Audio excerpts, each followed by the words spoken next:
karong adlaw dagasan niyo kapi nga malipayon kang Jesus nga akong manlubos ug hari magsunod unta kami kaniya pag-ayo aron usa ka adlaw niya na mupadangat kumudangat kami sa kalipay sa pag-uutunay ni Jerusalem. Kini akong pangayo dahil mo pinaagi ni Kristo na nabuhi ka ali pa niyo sa Espiritu Santo Diyos ang sa tunay. Amen.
Basta init lang, sumukan sa patang mga bata.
Magampu kita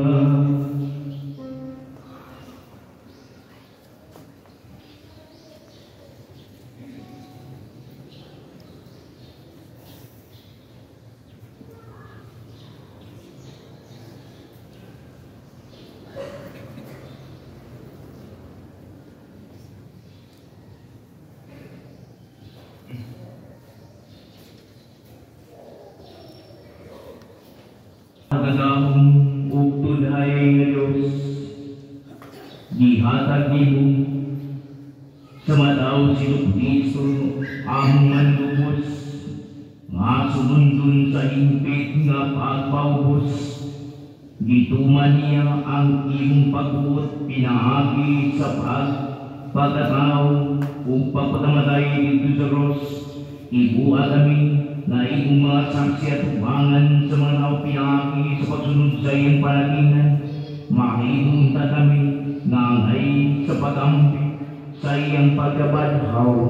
Iniyang ipangayo, pinaagi sa mga Kristo imong anak, nga buhay bali Panginoon sa Espiritu Santo, Diyos, ang sa katuran.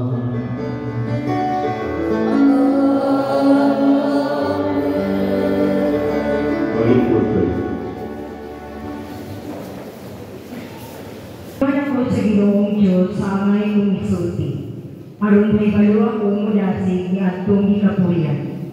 Matagbunta gidasig niya ako sa pagkaminaw sa buot niyang itudlo kanako.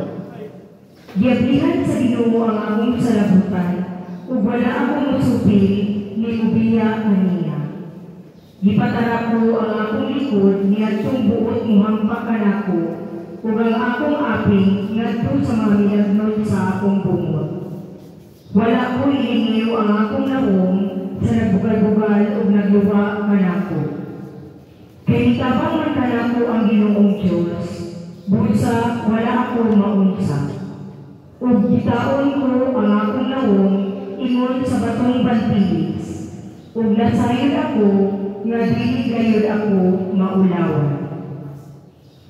Ang pulong sa Ginoo. Salamat sa Diyos.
Nagpaubos siya ug nagpasinugtanon hangtod sa kamatayon, ang iyang kamatay sa krus. Tungod niini, gituboy siya sa Dios ngadto sa kinatasang dapit sa kalangitan. Ug gihatagan siya ang ngalan nga labaw sa tanang ngalan. Busa, mangyuhod ang tanang binuhat nga atuan sa langit, sa yuta o sa ilalong sa yuta. Sa pagpasidungog sa ngalan ni Jesus, uwan tanan magsangyaw na si Jesucristo mao ang Ginoo alang sa himaya sa Dios nga Amahan. Ang pulong sa Ginoo. Salamat sa Diyos.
Ang ginumalakakan ninyo.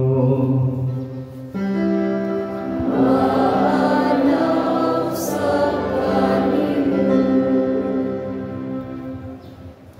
Panginoon, ang pasyon sa atong Jesucristo sumala ni San Lucas.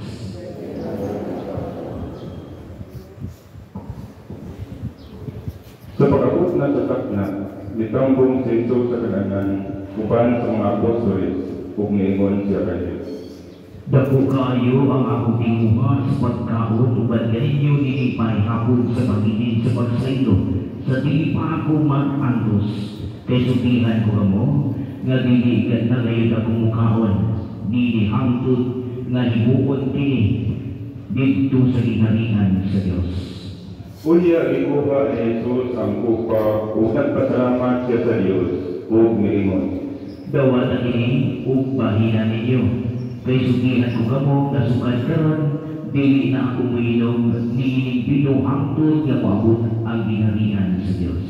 Unya gikuha niya ang pan ug nagpasalamat siya sa Dios. Unya gipikas-pikas niya kini ug gihatag kanila nga nagingon. Mao kini ang akong lawas nga gihatag ninyo. Buhatan ninyo kini ang ipaghandog kanako. Human sa kanihapon, gikuha usab niya ang kupa ug nagpasalamat siya sa Dios. Gihatag niya kini kanila ug miingon siya. Kini ko ba mao ang bag-ong kasabutan sa Dios. Tiniman-an sa akong dugo nga giulaan diri. Apan ang inyong gibaluan nga ang mabuhi kanako ani-ani mitambong sa lagisan kay mamatay ang anak sa tao sumala sa pagbuo sa Dios. Apan pagkaalaot niya kung tao nga mabuhi kaniya. Unya nagpangutan-angay sila kung kinsa kaha kanila ang mabuhi kanila. Unya naglalis ang mabinunan kung kinsa kanila ang isipon nga labing dako sa tanan ug niingon si Jesus kanila. Ang mga hari kinigalutan nagpandog sa ilang mga ginskupan ug ang mga punuan gitawag og mga dangbanan sa mga tao. Apan ayaw ninyo pinipuhatan.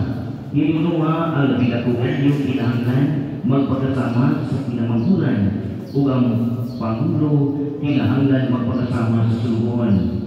Kinsa man ang labaw, ang gisigbihan ba sa paghapon o ang nagsigbihan niya? Ang gisigbihan dayon.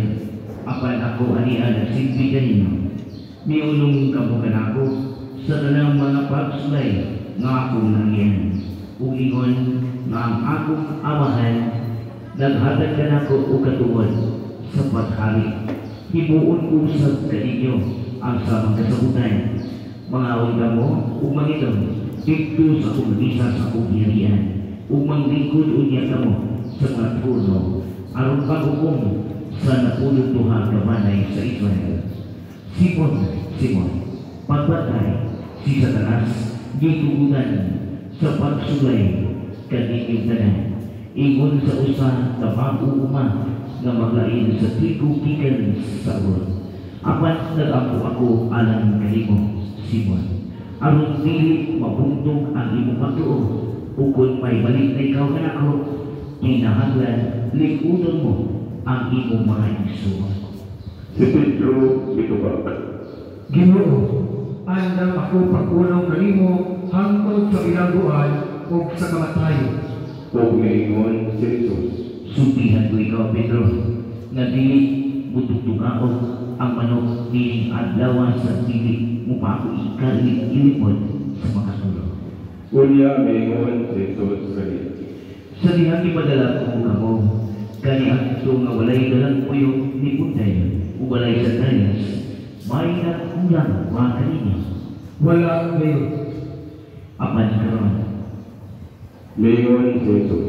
ang adunay puyo o Puntay kinahanglan magdala ini. Kaso walay ispada kinahanglan, ngay baligya niya ang iyang pupos.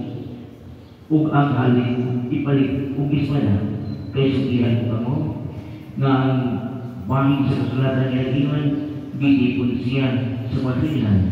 Kinahanglan matuman din kanako, kay ang naislat bangin kanako nagsukod na pagkatuman.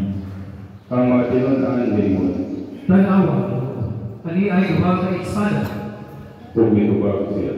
Ikot na ka na. Bilakaw si Jesus o ingon sa iyang nakatasan, miadto siya kabungtod sa mga uliko. Mikuyo kaniya ang iyang matinunan. Panihagod na siya rito, miingon siya kaniya. Pag-apo ako, aron dili ka mo madaog sa panunay. Unya, may pahilayot siya kanila sa gilayon nga maabot sa paglabay o pato, ug biluhod siya o nag-ampo. Amahan, miingon siya. Kung bungod ka, kuha ang inikuma, ikan kinako, apan dili ang ako pagbuot, kung dili ang imo mo'y matuman. May anghel nga mitungha gikan sa langit ug miingon kaniya. Ug samtang nagantos siya sa ilabihang kasakit, nakaampo siya sa labi pa kamainiton kayo. Nangahulog sa yuta ang iyang singot, ingon sa dakong tulog sa loob. Uman sa iyang pag-ampo, mitindog siya, ug mibalik ngadto siyang mga tinunan. Nakaplagan niya sila nga nanikatulog tungod sa labihang kasubo, ug miingon siya kanila. Ngano na matuluban ka mo? Bangon mo pag-ampo ka mo, aron dili ka mo madaog sa panunay. Samtang nagsulti pa siya, nahiabot ang usa ka panon sa mga tao. Si Judas, usa ka napulog duha ka tinunan, naguna kanila, ug miduol siya kang Jesus aron paghalo kanila. Apan si Jesus miingon. Judas, bulian maniayimo ang anak sa tao pinagi sa usa ka adlaw. Sa dihang nakita sa mga tinunan ni Jesus, nakaupan niya kung unsa ang hitabo, miingon sila. Ginoo, ipanigban sa panamo ang among espada. Ug usa kanila mitikpa sa ulipon sa pangulong pari, ug naputol ang iyang tuong galunggan. Apan si Jesus mitubag. Husto na. Ug gihikap ni Jesus ang galunggan sa ulipon ug giayo siya. Unya miingon si Jesus sa mga kadapuan, sa mga pari o sa mga opisyal, sa mga gwardiya sa templo, ingon man sa mga punuan sa mga Hudiyo, nga miadto dito aron pagdakop kanila. Tulisan ba ako nga kinahanglan magdala pa ka og mga espada ug mga puspos sa mga kanako? Malataglaw ko ba na ako kaninyo dito sa templo ug wala ninyo ako pa apan kining kaknaa inyo ug sa tahong sa kangitngit. Unya gidakop nila si Jesus ug gidala ngadto sa balay sa pangulong pari ug misulod si Pedro nga nagpaantaw. Sa taliwala sa awanan may hinalin na kalayo ug mitipon siya si Pedro sa mga naglingkod-lingkod niya. Sa pagkakita sa usa sa mga babaeng saluguan kang Pedro nga naglingkod dool sa kalayo, mitutok siya kang Pedro ug miingon. Kining tawhana kauban usab niya. Apan ipangmakapil ni Pedro nga nag-ingon. Babae, wala gani ako makaila kaniya. Wala madugay may kasao nga kamatikod kaniya o mingon. Ikaw usab kauban nila. Apan itubag si Pedro. Dili oy, dili ako kauban nila. Unya paglabay sa may sakatak na liray-laing tao nga mingon. Walay dumaduha, kining tawhana kauban niyon kay taga-Galilea usab siya. Apan itubag si Pedro. Oy, wala ko'y kalibutan sa imong ipanunti. Samtang nagsulpit siya, may manok nga mitugtugao. Milingi ang Ginoo ug mitutok ang Pedro. Ug nahinumdum si Pedro sa gisulti sa Ginoo kaniya. Sa dili pa sa pagtugao ang manok karong adlaw, gilingod ko na ako sa makatutok. Digula si Pedro ug mihila sa ilatihang pagbasol. Unya, gibugal-bugalan ug gibunahan si Jesus sa mga tao nga nagpantay kaniya. Gitatapan nila ang ilang mata ug gipangutana siya. Tag-ana, kinsay nagpunang kanimo? Ug daghan pang isulti nila sa pagpanamas-namas kaniya. Sa pagkabuntag na, nagtigom ang mga punuan sa mga Hudyo ug ang mga kadapuan sa mga pari, ingon man ang mga magtutudlo sa balaod. Ug gidala si Jesus ngadto sa ilang labang hukmanan. Sultihin kami. Miingon sila, Ikaw ba ang Mesiyas? gitubag siya. Kung sutihan ko kamo, dili ka mo mutukan ako. O kung pamutan ko kamo, dili ka mo mutuban. Apan sukat karon ang anak sa tao, maglingkod sa tuo sa Diyos nga labing damhanan. Ug miingon silang tanan. Na, ikaw ba ay ang anak sa Diyos? Siya mitubag kaniya. Giingon ninyo nga ako ang anak sa Diyos. Unya miingon sila. Wala kita makinahanglan para mga saksi. Kita mismo nakalungog sa iyang kaugalingon mga pulo. Ang tanan bitinto ug gidala nila si Jesus sa tubangan ni Pilato ug dito gisumbong nila siya. Sila miingon. Kining tawhana, isang panamo nga nagpasalamat sa atong mga tao. Kung nagkauha kanila sa dili pagbayad o buhis ngadto sa emperador, kung may angkon na siya mao ang Mesiyas, usa ka hari. Si Pilato nangutana kaniya.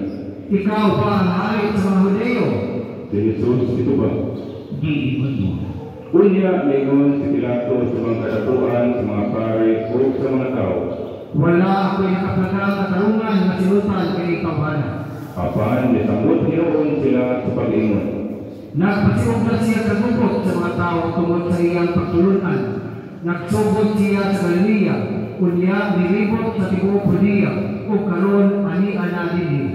Sa pagkapatid ni Pilato niini, nangutana siya. Taga Galilea, bakit tawhana? Ug sa pagkasayod niya nga si Jesus, gikan di ay sa dapit nga gimanduan ni Herodes, ipadala niya si Jesus ngadto kang Herodes nga didto sa Jerusalem. Niadtong panahon na. Nalipay pag-ayo si Herodes pagkakita niya kang Jesus. Kaya nakabalita naman siya may tungod kaniya, ug dugay na siyang nagtinguha pagpakikita kaniya. Labot pa niini, nangandoy siyang maganaw kang Jesus nga maghimog Pilato. Busa, ipangutanan ni Herodes si Jesus bahin sa daghang mga butang, apan wala kayo't mutubag si Jesus. Miduol ang mga kadapuan sa mga pari o ang mga magtutulog sa bilahod o ipasakag bukat ang mga sumbong bago kang Jesus. Unya, ipugal-pugalan siya o ipiay ni Herodes o sa iyang mga sundalo. Itulugan siya niya hari-anong bitsi o ipadala balik ang Pilato. Niadto kayong adlaw, nagkahigala si Herodes o si Pilato, kaaway sila kaniadto. Unya, ipatawag ni Pilato ang mga kadapuan sa mga pari, ang mga punuan, ug ang mga tao, ug gilingnan sila. Inyong gidalagan ako kining tawhana, ug mingon kamo nga nagpasalamat siya sa mga tao. Gibisigan ko siya dinhi sa inyong atubangan, apan nakaplagan ko na dili siya sanan sa bisan unsa nga mga daotang buhat nga gisumbong ninyo batok kaniya. Si Herodes wala usab makakapla kaniya nga sanan, kay siya gipadalaman niya pagbalik kanako. Walay nabuhat kining tawhana nga angay silutan sa kamatayon. Busa ipalapos ko lang siya o kunya buhian. Apan isinggit ang tibok pundok sa mga tao. Pakya siya, si Barabas maway buhiin. Si Barabas gibilanggo gumikan sa kakagubot nga nakabot sa sila ug tungod kay siya nakapuno man. Buot si Pilato nga buhian si Jesus. Usa misulti siya pag-usap ngadto sa mga tao. Apan isinggit sila pagtubag kaniya. Ilansang siya sa cross. Ilansang siya sa cross. Sa ikatulong kahigayon niingon si Pilato kanila. Apan kung sabay salat na limon niya, wala ko'y nakaplagan bisa kunsa nga may silutan sa kamatayon. Ipalapos ko siya ukon niya buhian. Apan itanayon sila pagsinggit ug kusog kaayo nga si Jesus sinahanglan kayo ilansang sa krus. Ug bilampos kayo sila sa katapusan. Busa ipahangtang ni Pilato kang Jesus ang silot nga ilang ipangayo. Ug gibuhian niya ang tao nga ilang ipilit ang ibilanggo tungod sa pagpanggubot ug sa pagpatay tao. Ug itugilan niya si Jesus ngadto kanila aron buhaton nila kaniya ang ilang gusto. Samtang gidala nila si Jesus, gikasugat nila mo sa tao nga gihanap Simon nga taga Cirene, nga nagpadulong sa siyudad gikan sa banika. Gidapok nila siya o gipapatan sa krus o gipasunod kang Jesus. May dakong tanong sa mga tao nga masunod kang Jesus o pipila kanila mga babae nga nila o nang pinatay tungod kanila o milingit si Jesus kanila o miingon. Mga babae sa Jerusalem, ayaw ang inyong gilaki, kundi gilaki ang inyong kaugalingon ug ang inyong mga anak. Kay mabot ang mga adlaw nga moingon ang mga tao. Bulahan ang mga babae nga dili mga anak ug ang mga babae nga wala makapanangkon ug wala gayud makapasuso ug mga bata. Mao katong palahunan nga ang mga tao moingon sa mga bukid, pangatong pagkamukanang ug ngadto sa mga bungtod. Tabuli kami. Kay kung kini mga butana gibuhat para sa nunhaw pa ang mga tao, unsa kay may ako, kung kini laya na. Nagkalusap sila og laing duha ka tawo nga pulos kriminal aron patyon uban kang Jesus. Sa pag-abot nila sa dapit kalingan ang kalabera, gilansang nila si Jesus ug ang duha ka kriminal. Ang usa diya siyang tuo ug ang usa diya siyang wala. Unya miingon si Jesus. Amahan pa sa ibuhan sila, kay wala sila manipano sa ilang ibuhan. O gibahin-bahin nila ang iyang sapot, pinaagi sa ripa. Nagpindog-pinto ang mga tao nga natanaw, samtang nagbugal-bugal kaniya ang mga kadapuan sa mga diyo nga nag-ingon. Giluwas niya ang uban. Paluwasa siya sa iyang kaugalingon kung siya at siya sa ipilit sa Diyos. Gibugal-bugalan usap siya sa mga sundalo. Gibuol sila o gitunulan siya pino o miingon. Kung ikaw ang hari sa mga Hudyo, luwasa ang iyong kaugalingon. Sa ibabaw sa krus, itulat nila kining mosunod. Kini siya mao ang hari sa mga Hudyo. Unya usap sa mga kriminal nga nagkitay dito, mibugal-bugal kaniya. Dili ba ikaw mao ang Mesiyas? Luwasa ang iyong kaugalingon o kami.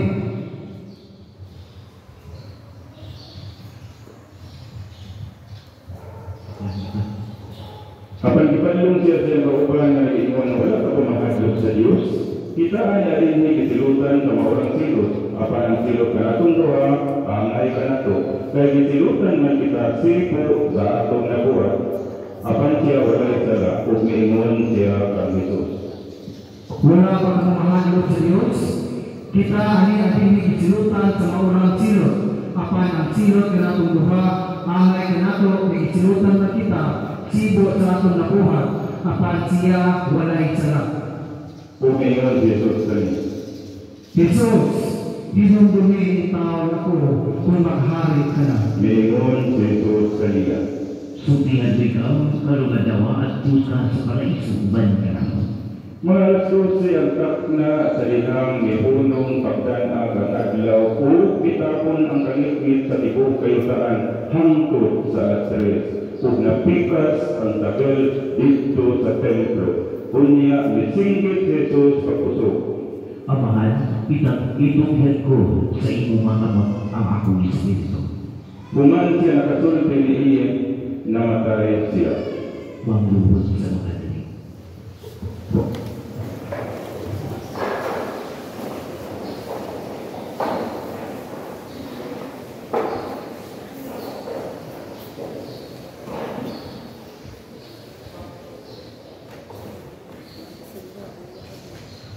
Palipan ninyo. Ang opisyal sa mga sundalo nakakita sa iyang tabo. Ubidaig niya ang Diyos sa pag-ingon. Tinuod kayo na siya maayong tao. Sa iyong nakakita sa iyang tabo, ang mga tao nga nagtapok dito aron pagtanaw na mauli silang tanan na nagpamukpok sa ilang mga dughan.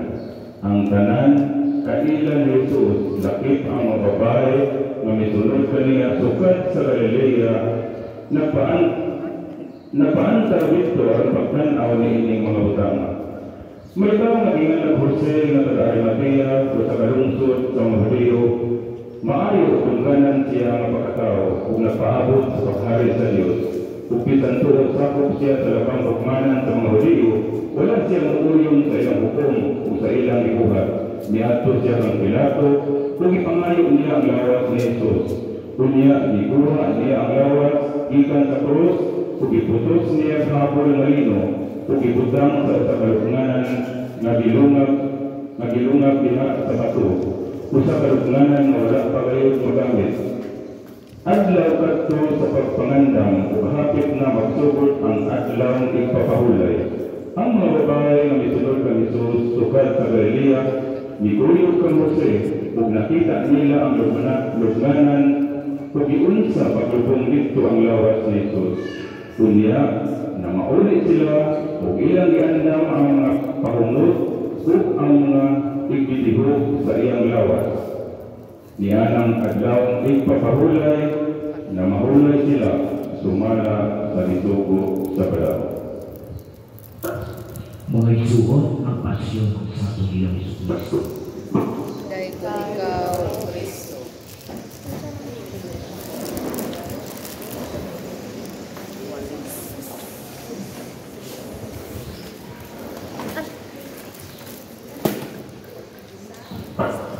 Payo punta sa tanan. Karong Domingo ato ang di sa ulog ang pagsade o ang pagbentita sa mga lukay diin mao ang hudyat siguro sa pagsud sa atong Ginoo ngadto sa lungsod aron sa pagtahan sa ikaw alam sa atong kaluwas.